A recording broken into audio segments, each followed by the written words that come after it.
ये जो सरकारें हैं, सरकारें क्या करती हैं कि जैसे इनके पास देने के लिए पैसा नहीं होता है, तो पता है इनको कि जो सेवानिवृत्त होगा उसको पैसा भी देना पड़ेगा, पेंशन भी देनी पड़ेगी, तो उसको दोबारा से रीस्टार्ट नौकरी दे देते हैं, टेम्परेरी 2 साल के लिए, 5 साल के लिए, अपनी बला सिर से बला टालते हैं और दूसरी सरकार वो निपटती रहे।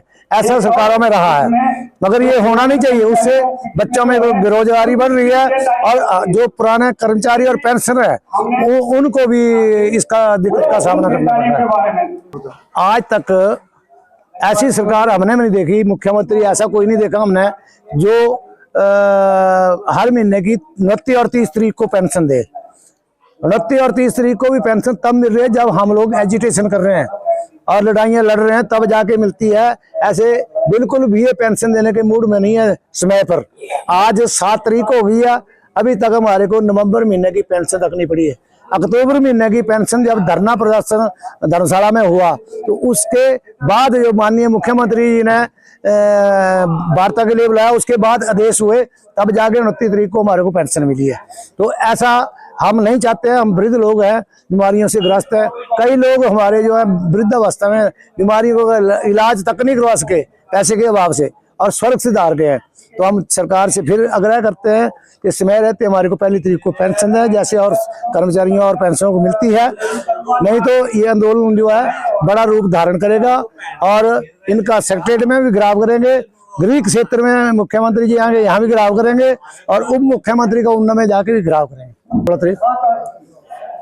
अगर माननीय मुख्यमंत्री हमने बहुत सी देखी है, नौकरी में भी देखी है और रिटायरमेंट के बाद भी देख रहे हैं। सरकार भी कोई भी हो, वो हमेशा कर्मचारी की हितैषी नहीं रही। किसी से भी लिया है हमने आज दिन तक, वो लड़के लिया है, बिना लड़े हमें कुछ नहीं दिया है।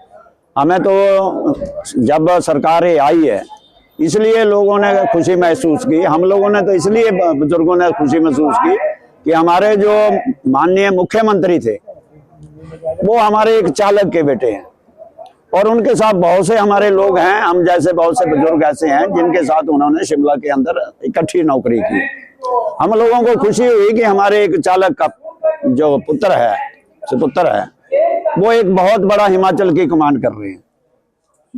और हम लोगों की जो भी दुख दर्द हैं, क्योंकि उन्होंने जब वो एज ए चालक उनके पिताजी काम करते थे तो उन लोगों को मालूम है कि हमारे पिताजी ने किस ढंग से नौकरी की है।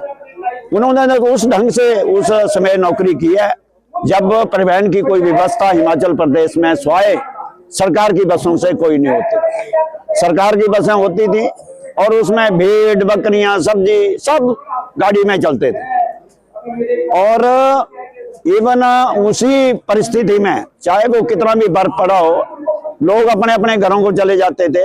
उन्हीं परिस्थितियों में हमारे जो उनके पिताजी थे वो शीशा बंद करके, बसों का शीशा बंद करके अपने कंडक्टर के साथ बस में सोते थे। इन कठिन परिस्थितियों में नौकरी करने वाले के पुत्र जो हिमाचल की कमान संभाल रहे हैं, तो हमें दुख इस बात का हो रहा है कि उनको तो उनकी बारे में पता था कि हमारे पिताजी ने किस ढंग से काम किया है और वही काम करने वाले लोग जो है आज अपने हक के लिए उनके सामने अपने हक मांगने, हम जो हमारा राइट्स है, ये नहीं हमारी डिमांड है, हमारा राइट्स है, वो हमारी उनसे मांग कोई नहीं है, हमारा जो राइट्स है हमको दें।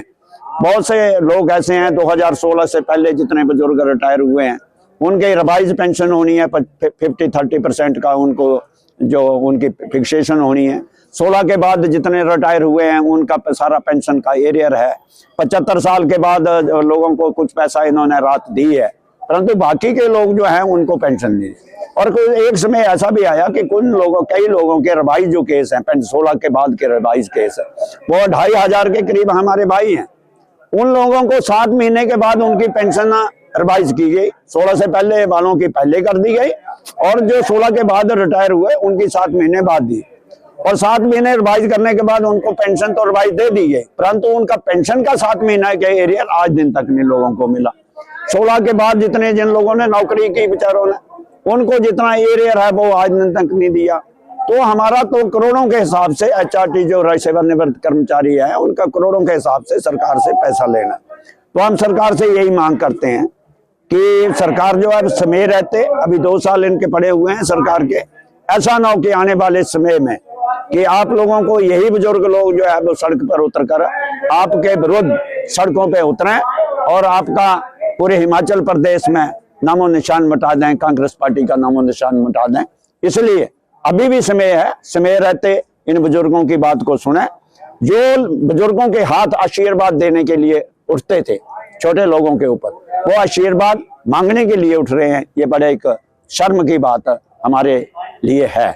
तो इसलिए सरकार से मांग करते हैं कि हमारी बातों को ध्यान से सुने और ध्यान से सुनकर हमारे जो डेलीगेशन है पूरे प्रदेश के अंदर हमारा ज्वाइंट बना है HRTC के सेवानिवृत्त कर्मचारियों का, उन ज्वाइंटों का जो हमने मांग पत्र दिया उसके ऊपर चर्चा करें ताकि आने वाले समय के लिए आपके लिए भी सुखद रहे।